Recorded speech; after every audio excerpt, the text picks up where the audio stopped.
So good evening, everyone. Welcome to another online session. So tonight we are going to talk about a very exciting and interesting topic. It has to do with leadership and how to lead in those uncertain times. How also to develop your capability to lead yourself and others, and how to build your confidence, your self-esteem, etc. So I am very excited to welcome Hannah from England. So Hi, hi Hannah, welcome to Everyone Academy. thank you for having me. It's great to be here. Yes, you can. We'll start the session, but before we start the session, you can give a little introduction about your background to the audience, maybe, and Sure, about your project, about general ideas about you. So sure. welcome again. Yes. Okay, evening everyone. So my name's Hannah. I was a teacher of English, drama and media studies for 19 years in England, mainly teaching in quite challenging schools in London. I left London to move to Oxfordshire, so I don't live in Oxford, I'm just south of Oxford City to become a head teacher. So I was the head teacher of a startup school. So alongside that career, I've done a lot of work in the grassroots space. So I'm very passionate about gender equality and diversity, equity and inclusion. So hopefully you've heard of an organisation called Women Ed. I was one of the co-founders of Women Ed 6 years ago. And then different organisations have spawned from Women Ed. So there's now BAME Ed, LGBT Ed and Disability Ed. So they are communities that you can join. They are affinity groups based on your identity. And I then co-founded Diverse Ed, which is an organisation to help schools and educators with diversity, equity and inclusion. So if you're interested in any of these kind of themes, you can go to the website diverseeducators.co.uk. So alongside that, I trained to be a coach and I'm a resilience coach. So that's what I'm going to talk about tonight, the resilience coaching I have been training to do for the last year and how I use that in leadership development. That's great. So we all need to know how to be leaders, because everybody wants to be a leader, but being a leader is not something it's not easy. I think it takes time, and it takes certain things that we are going to see tonight. So feel free to start your presentation. Sure. Okay. So, thinking about leading in uncertainty, and if you are on Twitter, my Twitter handle's there. I tweet as ethical leader. So I just put up some pictures here to capture this idea of uncertainty. So there's always a lot of uncertainty in leadership, but if we think about the world of the last year, the last 18 months, everything that has happened globally when it comes to COVID-19 and the pandemic, but also some of the things that have happened socially, such as Black Lives Matters and the problems now in Palestine and India. There's so much happening in the world right now, which is causing a lot of uncertainty. So this context of uncertainty shapes who we are and how we show up at work. And I think Asis's comment there about everyone wants to be a leader, I believe that everyone is a leader, but we need to activate our leadership and we need to think about who we are, what we do, and how we draw on that kind of that inner toolkit. So some of these different images might resonate with you about how you felt in the last year. I've been coaching a lot of leaders, mainly women leaders, so head teachers, CEOs of groups of schools. And the most common word from the last year has been overwhelm. A lot of people have felt very overwhelmed. I've also had lots of people describe to me they feel like they're on a roller coaster. They feel like they're up and down, up and down, up and down, and their feet have not hit the ground for the last year. So, some of the things I want to share with you is how we can ground ourselves and how we can draw on other things from our lives, from our professional lives, our personal identities that help us when things around us are uncertain. So, the coaching framework that I've been accredited to use is called the Resilient Leaders Elements. And there's a number of different elements and facets that I'm going to break down for you as a framework to understand yourself in order to understand others, in order to understand the context in which you are leading. So, RLE, or Resilient Leaders Elements, was founded 10, 12 years ago by two people, Jeremy Mead, Dr. Jeremy Mead, who was the head of people at Unilever, a global organisation, And Rachel McGill, who was an army officer at Sandhurst, one of the premier organisations that train army cadets and leaders. So they came together to join forces to look at what is it that we need to do to develop as leaders in order to know ourselves when things are stable, in order to draw on that when things are unstable, when we're in crisis.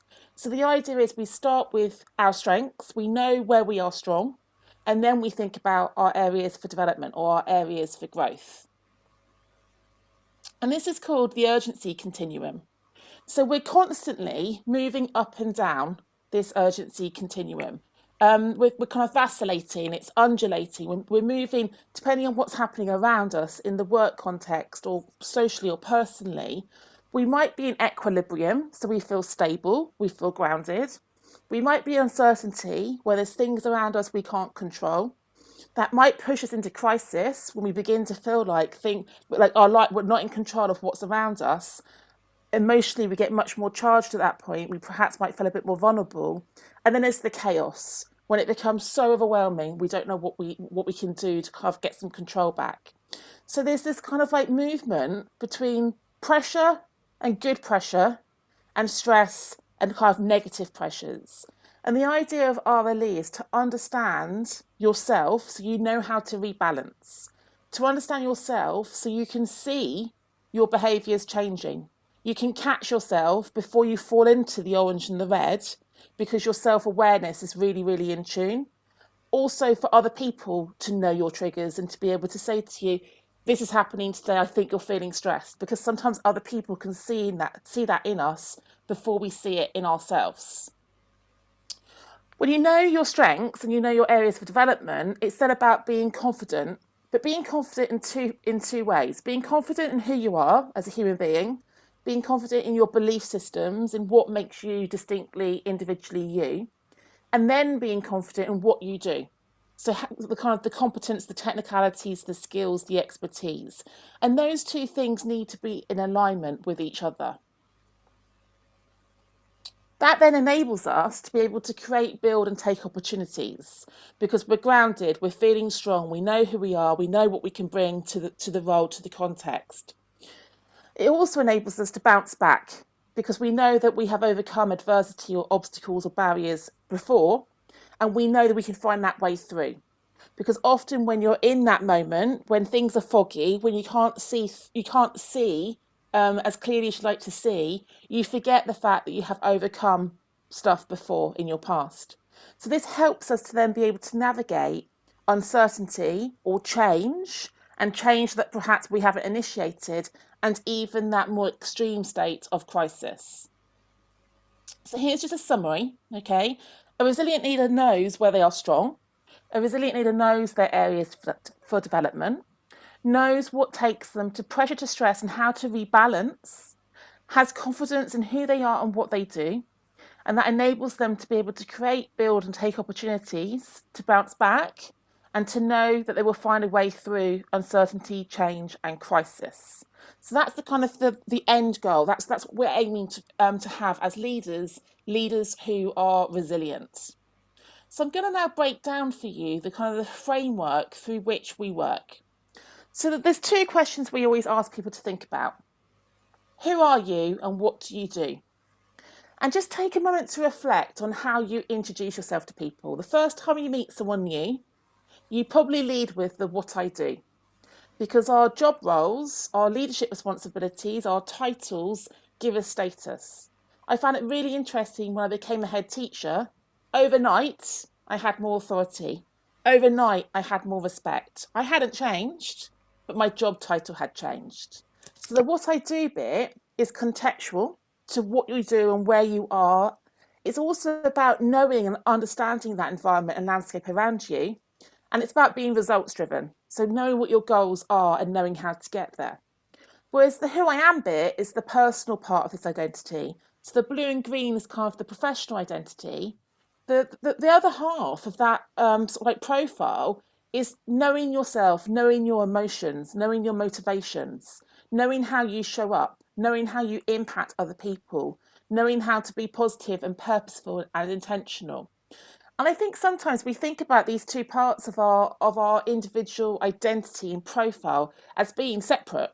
Sort of Hannah, the personal identity, and Hannah, the professional identity. And what we encourage people to think about is we're one person, and how can we draw on our strengths from both facets and blend them into one stronger version of who you are, and you know your skills and qualities no matter what context you are in. So this is the RLE model. You can see there's 4 circles here. The 4 circles are the 4 elements, and the elements integrate together. If you're familiar with Ikigai, the Japanese well-being model, it looks very similar to that. You've got these 4 intersecting circles. So let me just talk you through the 4 elements that are the foundations of the Resilient Leaders Elements framework. So I'll start with the green one, top left. Clarity of direction. When you have a clear vision and a clear strategy that is realistic, when you are able to communicate that vision and align people with that vision and stay determined, even if you have obstacles and barriers and adversity in your way. Some people are really good at this. Some people are really good at being super clear, really strategic, articulating themselves. But I've worked with a lot of leaders who just aren't that clear, and that then causes confusion and chaos for other people. As an English teacher, I think communication is something I've always been very in tune with. So that's your first element, thinking about your direction of travel. Where are you heading and how are you taking other people with you?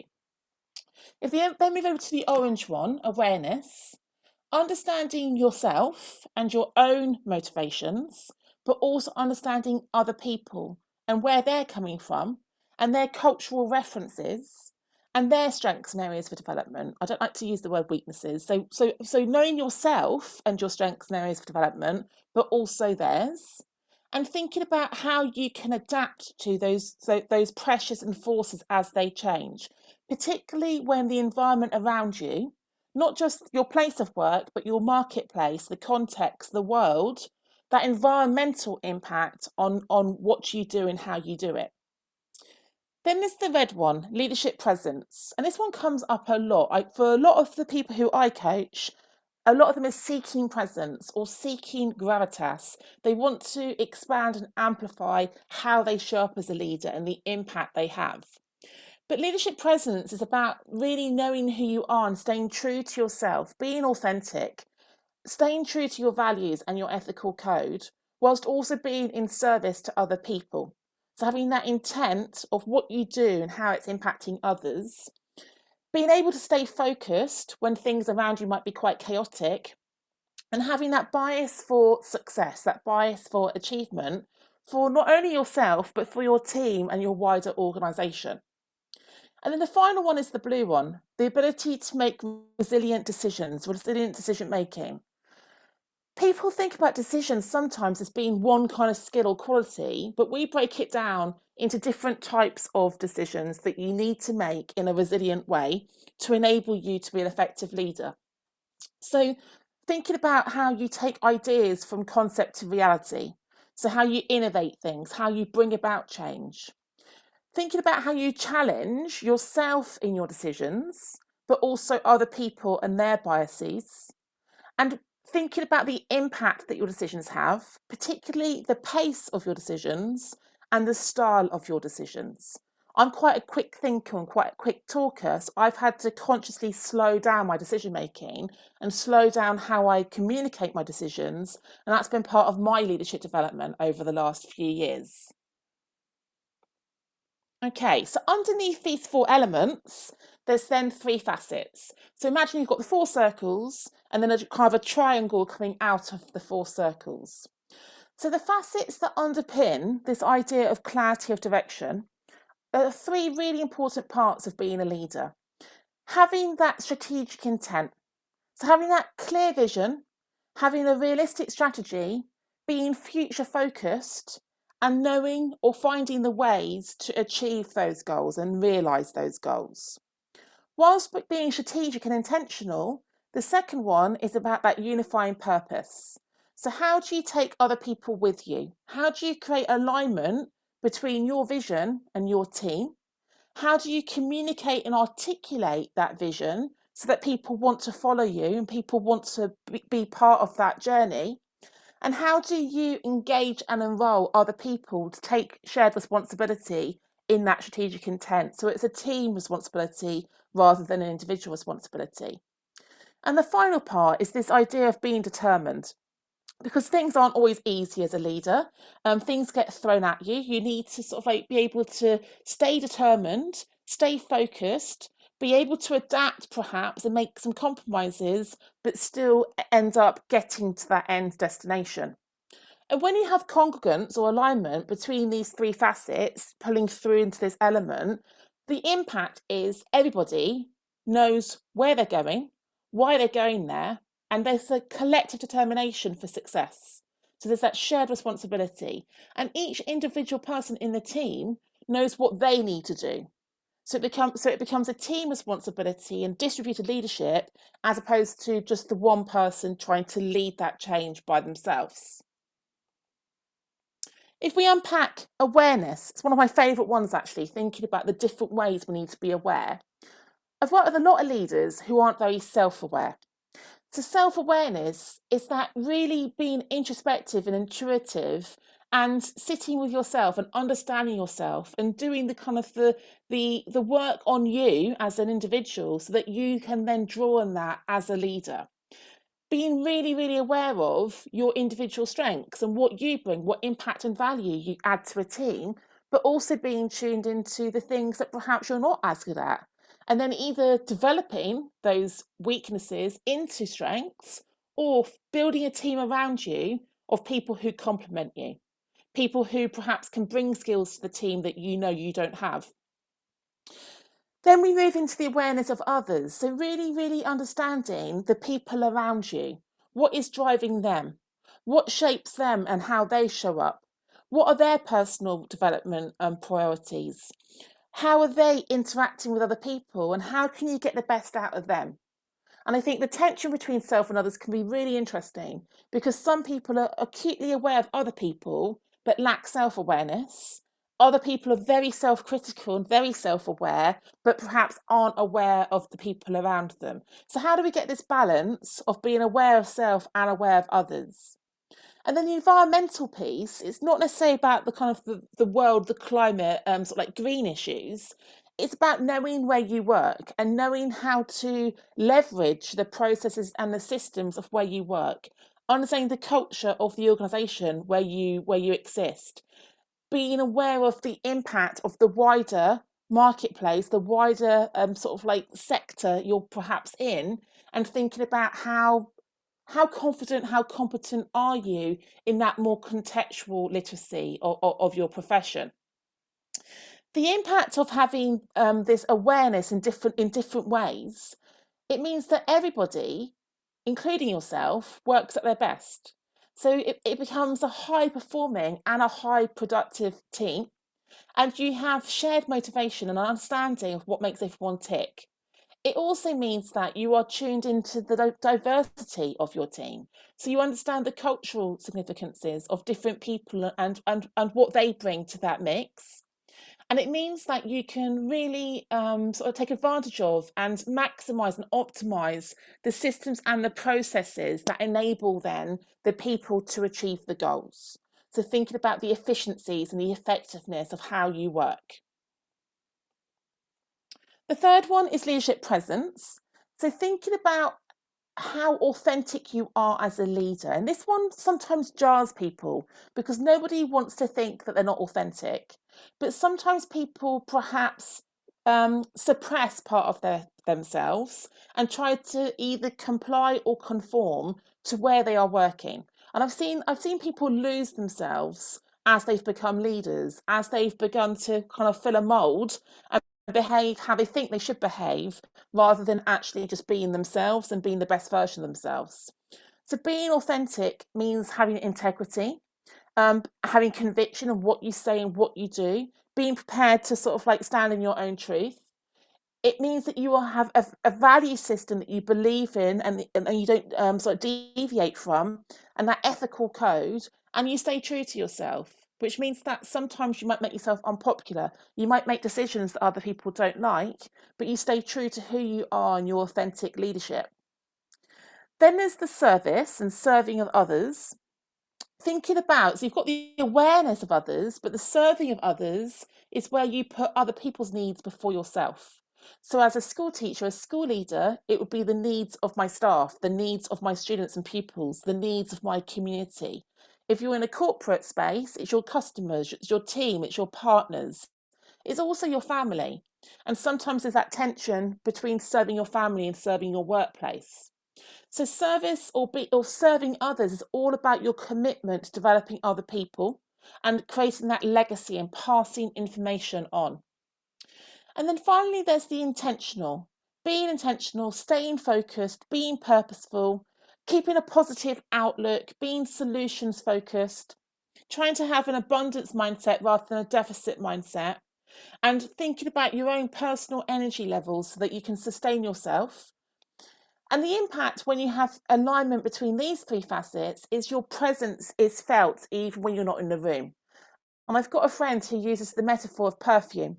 So your perfume is your signature. When you're in the room, people smell it, but when you're not in the room, people still know you've been in the room. So how do you have that visibility and that impact through your leadership, even when you're not physically in the building or physically in the room? The bit that some leaders really struggle with is the next bit. So leadership presence is also knowing who is the best person to lead. And sometimes you as a leader need to lean out to let somebody with more expertise lean in. And I think a lot of organisations I've worked in are very hierarchical, and sometimes that hierarchy needs to be disrupted because the best person to lead might be junior to you. So thinking about the wider organisation and the effectiveness and the results, and putting your own ego perhaps to one side. And when you have the kind of the synergy between these facets, people know each other really, really well, and you can begin to anticipate each other's actions, reactions, and then you can act accordingly. So there's that kind of that understanding of who we are, how we show up. I definitely had it when I was a head teacher that my team would know what Hannah would say, whether Hannah was in the room or not, because there was that clarity in what I believed in, what I talked about, and what I did.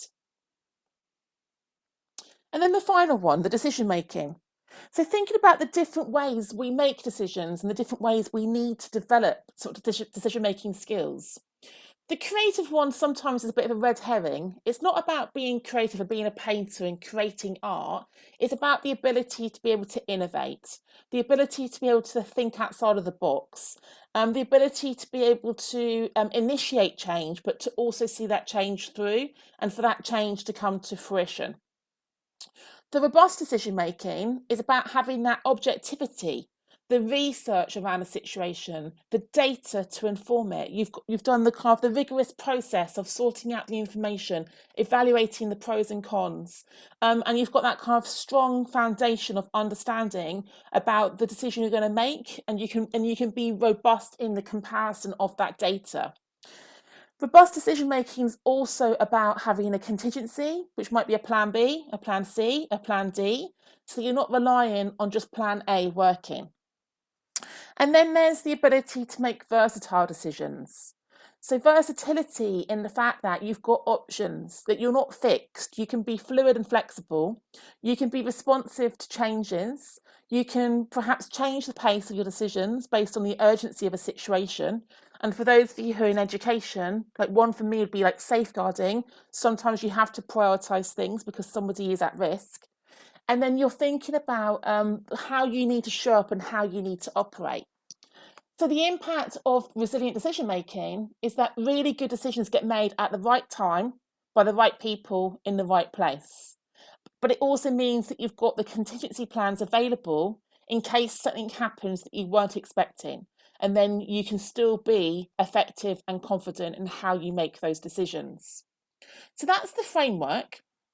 And if you do coaching with RLE, basically we have a platform where you do a self-assessment, and you in those 4 circles you get a diagram of how you see yourself. And then if you do the peer feedback, you then get an overlay between how you see yourself and how other people see you. And we then coach you to flex Quite often with women, for example, who lack confidence, other people see them as having more presence and being more authentic than perhaps they see themselves. And the coaching can be about you learning to see yourself how others see you. So I've got some questions I want you now to think about yourselves as leaders. And you might not identify as being a leader, but you all lead in different aspects of your life. You might lead in your family, you might lead in your community, you might lead in your organization. Quite often we might say, I'm just a, but we all have leadership abilities and leadership skills. So the first question for you all is thinking about where you might sit right now on this urgency continuum. Are you feeling in equilibrium? Are you feeling really stable, really secure? You know what you're doing, everything's aligned. Is there some uncertainty around your situation at the moment? Are you feeling quite vulnerable and quite sort of like under pressure, and perhaps actually you are feeling quite stressed and you're in that crisis mode? Or is there a lot going on that's completely out of your control and you're feeling like you're perhaps in that chaos? And do you know what has taken you to where you are? And do you know how to get back to where you want to be? So just take a moment to think about this and where you sit on it at the moment and where you'd like to be and how you might intentionally get yourself back into the blue and green part of it.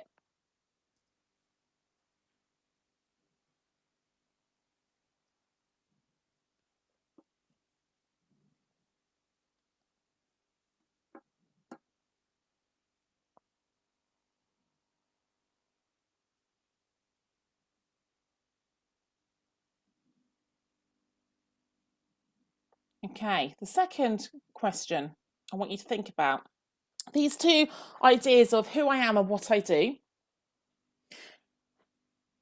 How would you describe yourself through those two questions? So let's start with the who I am. How do you describe yourself as a human being? Taking your job status to one side, what are the things that define who you are? What's your character? What are the things you care about? What are the things that you are passionate about? What's your purpose, regardless of the job you hold? And I've done a lot of work on this through my own coaching in the last couple of years and really thinking about how can I have an impact? How can I add value to different spaces, regardless of what job title I hold? And what relationships do I have around me that serve me? And how do I serve other people's other relationships as well? And then think about the what I do. What is the role you're currently doing? What is the space you're currently operating in? And one of the questions I always ask my coachees is how aligned are these two things? Because I coach a lot of people who are quite clear on who they are, but feel quite frustrated and unfulfilled about what they do. And it might be they are doing the right role, but they're in the wrong organisation. Or they're in the right organisation, but they're doing the wrong role. So really sort of like self-scrutinising, self-reflecting on where are you at the moment in your life, personally and professionally, and how do these two questions make you feel about yourself and your own leadership, both personally and professionally? I'll give you a moment just to reflect on that.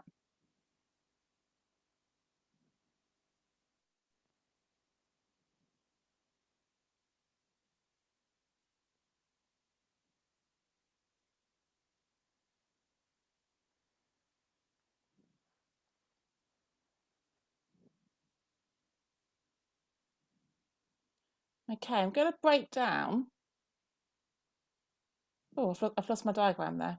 I'm going to break down and just ask you to think about, of those 4 elements and of the 12 facets, where would you say your own strengths are? So if we think about the first element, the clarity of direction, I've just picked 3 sort of like images or metaphors here for strategy, unification, and determination. Perhaps just jot down those 3 words or in green and think about the order you would rank yourself in. Where are your individual strengths as a leader? Are you really good at the strategy? Are you really good at bringing other people with you? Or are you really tenacious and really, really good at sort of sticking to it? And which ones would you say you lead with?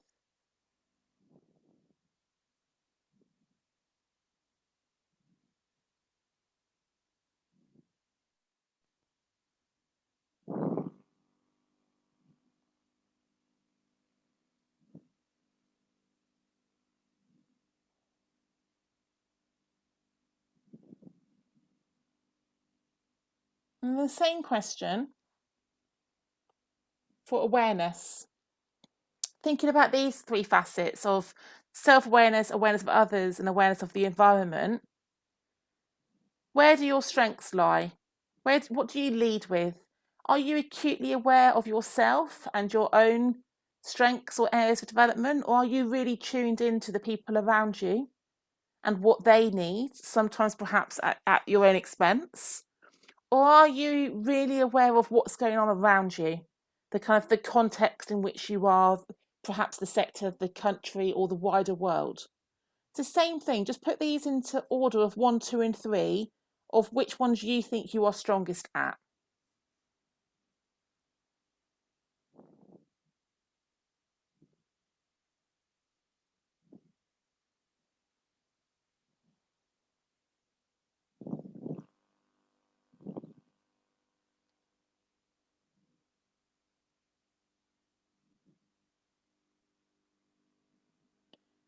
Okay, and for the third element, thinking about these three facets, thinking about how you show up as a leader, the impact you have as a leader, the influence you have over others.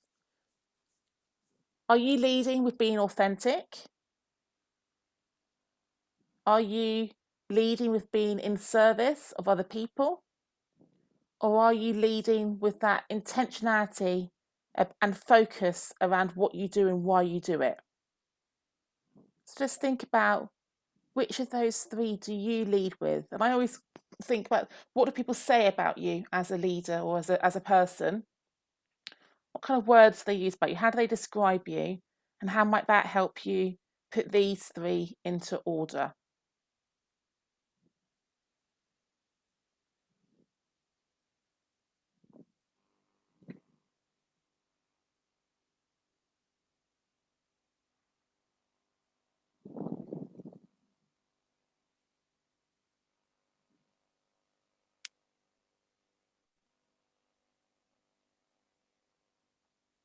And then the final one, thinking about, you might say that you're a good decision maker or you're a weak decision maker, but thinking about the different types of decisions you make.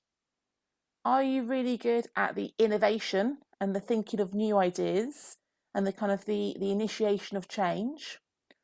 Or is it the robust decisions you're better at, the kind of the factual ones, perhaps removing the emotion from a situation, looking at the data, looking at the evidence? Or is it that you're versatile and you're good at being quite fluid and quite flexible? It's the same thing. If you want to put those three into rank order, first, second, and third, for your own strengths.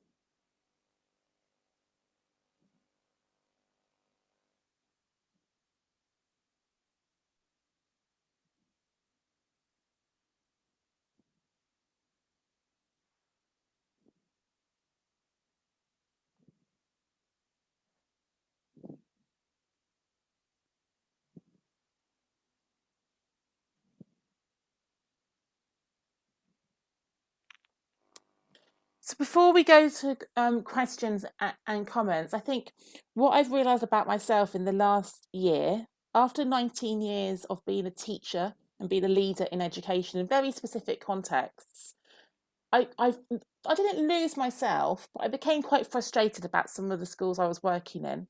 And it was through coaching that I got back to that sort of that sense of self where I knew the decisions I needed to make. And resigning from headship was not an easy decision, but it was the right decision to make for me because I knew that there was different things and more I wanted to be doing. And I wanted to be operating at kind of a different level. And it's not until you leave a profession sometimes that you really know the skills you have developed. I think I've had more compliments about being strategic in the last year than I had for 19 years being a leader in schools when I was being strategic all day, every day.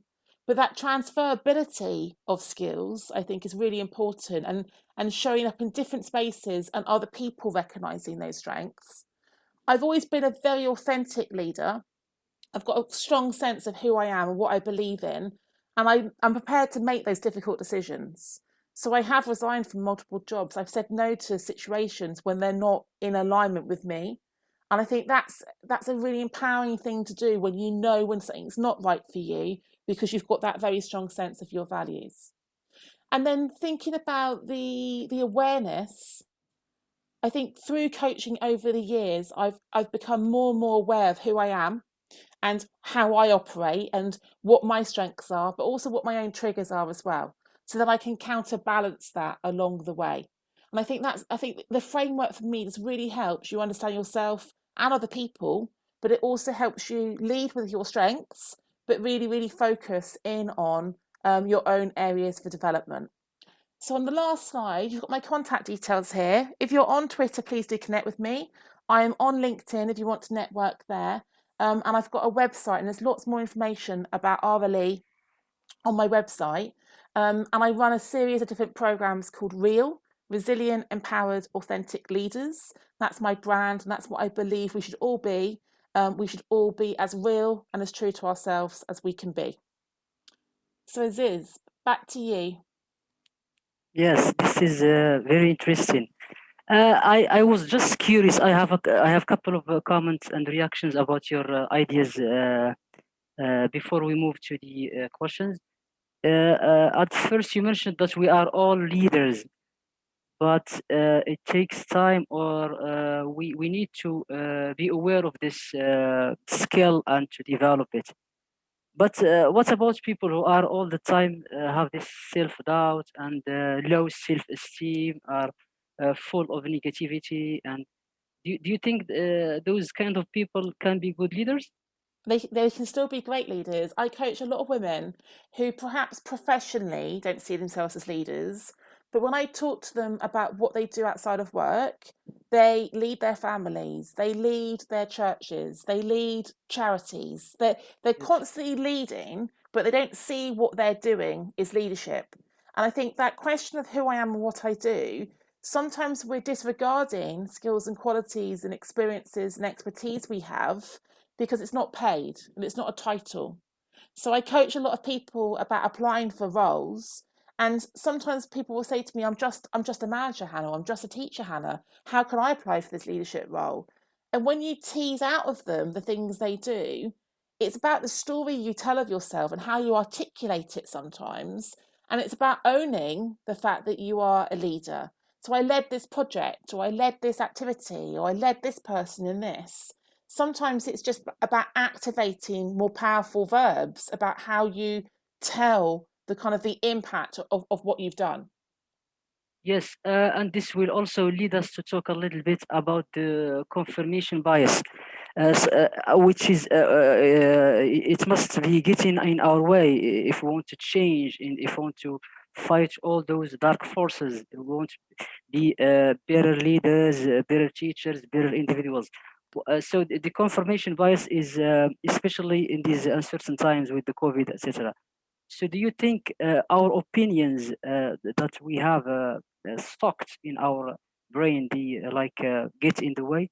The I think confirmation bias. I think it's a great question. So I think a lot of people feel safer surrounding themselves with people who look like them and sound like them and think Yes, like them and behave like them, exactly. and then you get affirmed because you are similar to them. And actually stepping outside of that and deliberately networking with people from different cultures, from different organizations, from different sectors will completely open your perspective up on situations. I would really recommend everybody on LinkedIn. There's so much powerful articles and blogs and posts shared about leadership from different sectors. So after spending 20 years in education, I understand educational leadership, but leadership is transferable no matter what sector you're in.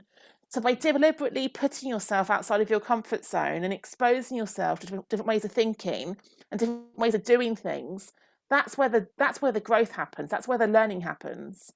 So I think we have to check ourselves on the confirmation bias, and part of that disruption internally it's about how we think and sort of like being aware of our patterns, but externally it's about who you are associating with and who your thought leaders are, who your influencers are. And if we think about diversity for a second, I mean a lot of people have a very tight kind of circle of people who they connect with, so they're not deliberately looking for different ways of thinking, that neurodiversity. And I'm sure a lot of you have heard of the book by Matthew Said, Rebel Ideas, thinking about how you can disrupt the way you think about things. Yes, that's interesting. This also can lead us to talk about emotions. Do you think emotions? I know that emotions are contagious. Do you think that leaders, for example, when they should have like a sort of particular emotions to display in order not to affect their audience or the people that they are going to change? For example, if they are angry, this will impact negatively Mm. on the others. Really good Uh, question. Okay, so I think there's a couple of different things to talk about with emotions, because sometimes emotions can be seen as a weakness, and perhaps yes, emotionality gets associated in a gender stereotype with women more than men. And I think that that's something I've deliberately challenged myself, because the expression I use is I wear my heart on my sleeve. Okay, that's an idiom we have in the UK. So you know what I'm thinking and what I'm feeling, but I'm in control of my emotions. I can self-regulate. I don't very often get angry, but if I am passionate about something, then I do cry. I cry quite easily, but it's not crying as a kind of a weakness. It might be crying because of pride. So I think there's something there about how we look at emotions, but then how do we regulate them and how do we control them and how do we harness them? I think the worst kind of leader is actually the robot leader with no heart and no emotions. And yes, as an educator, my emotionality, my emotional intelligence is what makes me a really good teacher, because I build rapport and relationships with children. As a leader, I build relationships with the staff I work with. So for me, it's about how you hold those emotions. And there's a great metaphor we use as educators in the UK about, as a leader, you create the weather in the room. So yes, if you're having a bad day and you burst in and you're angry, you probably then set other people off having a bad day. If you go in with a smile on your face and you're calm, even if everything's kicking off around you, you set the tone. And I think it's that being aware of the influence you have on others. And as I said, like I move around, I'm quite dynamic, I'm quite energetic, I move around quite a lot. I can energize people, but I also know that I can tire people out because they watch me running around and they get tired. So it's yes, it's it's being aware of your own energy levels and how that's impacting on other people as well. yes. I can feel your energy. It is very positive. Yes. Thank you. So, Hannah, so some people, let's say that I saw a recommendation on your website, by people of, they are really great. They are talking about your workshop and the trainings that you do. But let's say that I would like to affect people positively. I would like to lead them. I changed myself, etc. And but some people all the time would like to avoid or eschew the pain, eschew the challenges. Because when they meet the challenges, they feel frustrated, they feel bad about themselves, and the self critique starts again, and the negative voices, they get those negative voices, and they cannot continue in this path of self development. So do you think challenges are part of the process of growing, Yes, and absolutely. the challenges and also the pain, because sometimes we also meet the pain. So if It's so, what are the strategies that we can do to maybe to deal with those challenges and difficulties? it's a really interesting question. So one of the kind of the metaphors I use for resilience is that ships weren't built to stay in the harbour. So just think Sh- about that for a second. Ships, boats ships weren't built to stay Ah, in the harbour. So the yes, yes. harbour is the marina, and if all the ships were built to stay in the safe, calm water, how would you know and how would you test those ships? You don't know how good a ship is until it goes out to the open sea and until it has sort of like tides and has storms around it. So we as human beings, if we think about that as a parallel metaphor, some people might think they're really resilient, and some people might think they've got really strong values, and some people might think that they're really strategic or they're really authentic. But until you're challenged, until you're tested, you don't actually know how strong you are in some of those facets. So, although in the moment of challenge and adversity, it can be quite painful, you do learn and you do grow from that situation. And I think I'm a really resilient person because I have had some knockbacks. I have had some really difficult situations, but because I know who I am and what I believe, I also know what value I can bring and what impact I can have. I've resigned from multiple jobs where I might have articulated things about things that are happening around me I wasn't happy with. And because then things didn't change, I left and I went and found another job. And I think sometimes we keep ourselves in situations that are unhealthy or that are causing pain for us. And actually, it's about taking the learning and it's about moving on. So that's my first kind of tip. Secondly, the more senior you get as a leader, in my experience, the more criticism you get. And being resilient is having that shield around you that you know what you're doing, you know why you're doing it. And some criticism can be really, really helpful, but you will get people giving you critique because they want to pull you back. And part of our resilience is being able to listen to what is being said and take the bits out of it that are helpful, the bits that you need to listen to, the bits that you can develop, and then ignoring the bits that aren't necessary. And one of my line managers said to me years ago, the higher you put your head above the parapet, the more you get shot at. So that's a war kind of like metaphor that the soldiers who's looking up all the time, they're the ones who get shot at. And you can either keep your head under and no one knows who you are and no one critiques you, or you can put your head up and be prepared to sort of like take some of the criticism with you. And the reason why I mention criticism is because the internal critic and our relationship with the kind of the negative self-talk, we've internalized criticism externally. Things that have been said to us as a child, as a teenager, as a young adult, we take the negative and we store it inside, and that then becomes sort of like recycled and becomes louder and louder in our brains. And we need to learn how to control the kind of the self-talk and reframe it and make it positive. And that's why we focus on what are your strengths and what are your areas of development, because a lot of people just zoom in on what their weaknesses are. And they're always self critiquing of what they could do better or what they should have done, as opposed to affirming what successes they've actually had. Yes, yes. This is exactly what I would like to comment on. So this dichotomy, darkness and light, Mm-hmm. bad, good, pain, relief. So this is inherent in our nature as human beings. So Mm-hmm. we need to go through those dark challenges in order to see the beauty of life, to see the light, etc. So we must go. Absolutely. So we must go through the pain, no matter what we do, no matter what. Absolutely. I couldn't Yes, be a resilience coach if my resilience had never been tested. yes. Yes, that's interesting. So this is a very great discussion indeed. So Hannah, do you have some maybe tips for teachers who are overwhelmed with all what's going on in the world, teaching online, teaching in the classroom, and with preparing the lessons, etc. So do you have any like tips for them to be leaders Mm-hmm. and to stay positive all the time? Not all the time, but most of the time.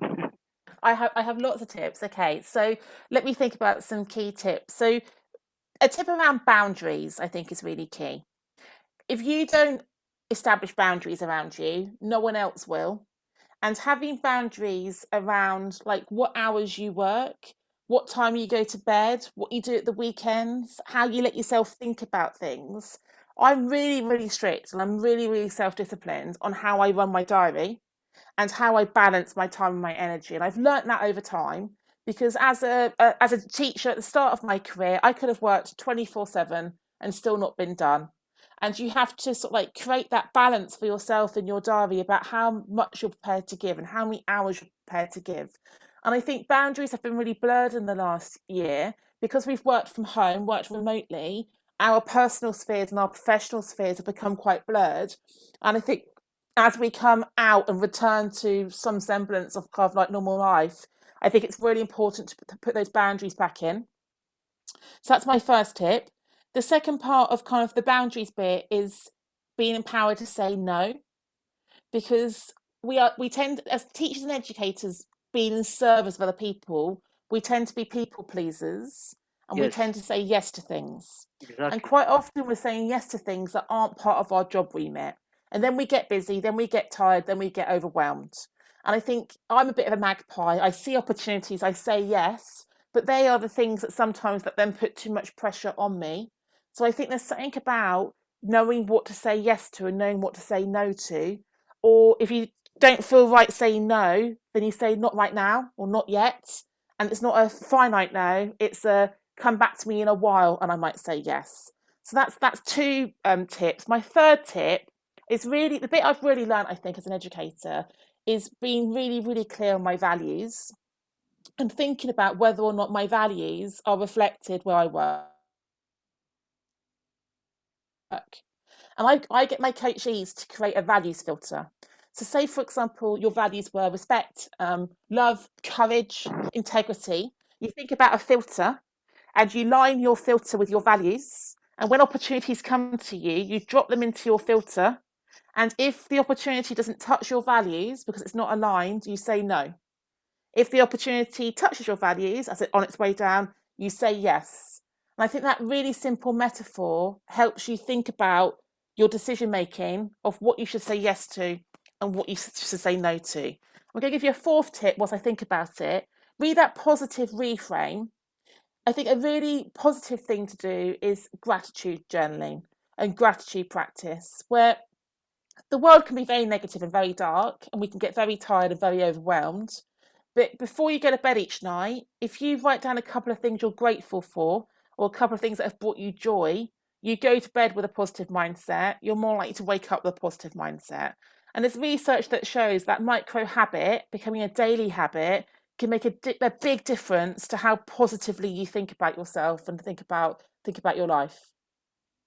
Yes, and also the circle, the people that you hang out with, etc. So it's also affect the level of positivity or negativity. Absolutely, absolutely. I have a metaphor about some people are radiators and some people are drains, and some people create Yes, warmth and some people zap your energy. And you need to be intentional about who you're spending time with. And there's that saying about you're most like the five people you spend the most time with. So choose wisely. Like who's your inner circle? Who are the five people that you are spending the most time with? And are they affirming you and appreciating you, making you feel positive, or are they zapping you? And I think that making healthy choices about your circle is absolutely key. great. So, Noah, do you have any comments about this quickly? If No, you have thank leadership. you. There was a question on Facebook about some people don't have these leading characteristics in their characters or in their nature. So is it possible to develop these skills, and where should they start? That's a really question. Everyone has them. They might just be buried, and it's about nurturing them and finding them. And quite often, people think that if you are introverted or quiet, if you have a kind of a gentle voice, if you're small in physique, that that you can't be a leader. That's not true. You might have to work a little bit harder. But some of the most powerful leaders I've worked with are half my size, really quiet, really quiet. I'm 6'1". You can't tell that on the computer. So I'm really tall. I'm really loud and confident. But some of the most powerful leaders I've met Yes, are tiny. They're small women. They've got quiet voices, but they've learned how to activate their physicality, or they've learned how to activate their emotional kind of engagement. So for me, it's about doing that work on yourself to understand what your personal strengths are and bringing those personal strengths into your professional kind of like presence and thinking about how you can show up with intent. Because sometimes the people who are the loudest and talk the most aren't the people with the best ideas. So, how can you find a way to insert yourself in conversations? How can you work out the way for you to communicate what you're thinking? So, for me, it's about the kind of the navigating and the strategy of becoming more visible, but becoming more visible in a way that is authentic to you. Yes, like a perfume, as you have mentioned. The metaphor of perfume is great. So Hannah, so thank you so much for this great webinar. We learned a lot from you. I just want to have some. I have some comments about the work that you do. Do you work only with the particular kind of people, for example, women or educators? What is the category that you target? Well, that's a really interesting question. After 20 years of being a teacher and a leader, I tend to get asked by people in my network, because I've got quite a big following on Twitter and LinkedIn. It tends to be people who know Yes. me, but I also get asked via LinkedIn. I've coached some charity CEOs. So I'm doing more work outside of education now. Because I'm doing leadership and leadership coaching, that doesn't need to be schools, although my training is in schools. And because the things I care about are mental health and well-being and diversity, equity and inclusion, they transfer into any sector. So I'm being asked to do more and more training outside of the education system. But my main target audience, because of my network, I think most work comes to me through the school system. Yes. Yes. Okay. So thank you so much. Do you have any future projects, maybe about this topic? Maybe online or offline? I have everything I do is virtual. So I went independent last year. So I've only worked through the pandemic outside of the school. So everything I do is online. I have lots of stuff coming up on my website. I run lots of different courses. One of the free workshops I run, which you're very welcome to have a look at on my website or on my Eventbrite, is that there's a from Google. So Google have got this diversity strategy called I'm Remarkable, and I'm Remarkable is a free workshop to help people from diverse. Unremarkable. Is it an abbreviation of something? I am remarkable. That's what it's Oh, called. yes. I am remarkable. So it's basically about helping people who are underrepresented become more visible and become more confident. So we talk about how they tell their own story, how they show up, how they make sure that people know who they are and what they're doing. And it's to help disrupt some of the dominance in some organizations where certain people get promoted, certain genders, certain races, for example. So I'm one of the global facilitators for that, and it's a free workshop. I run one once a month, so you're very welcome to sign up and come and join me for one of those workshops. Is it available on your website? It's on my website, and Okay, if you, yes, yeah, I will find it and share it here on the Facebook. awesome. I will take it myself because I really need those courses because they are great. Brilliant. Yes. So thank you so much for your tips, your ideas, your energy, your positive energy. Everything was great. So thank you so much. My pleasure. Do you have any final comments for our audience? I just want to say thank you very much for reaching out to me on Twitter and asking me to contribute. I love networking, and I think you've modelled the fact that if you don't ask, you don't get. So go out there and network and find people to connect with, and be bold and be courageous and ask people. I think I have a lot of respect for you, Aziz, for what you've created here, but for the fact that you are bringing new people, bringing me to a new network, but bringing other people to a new network as well.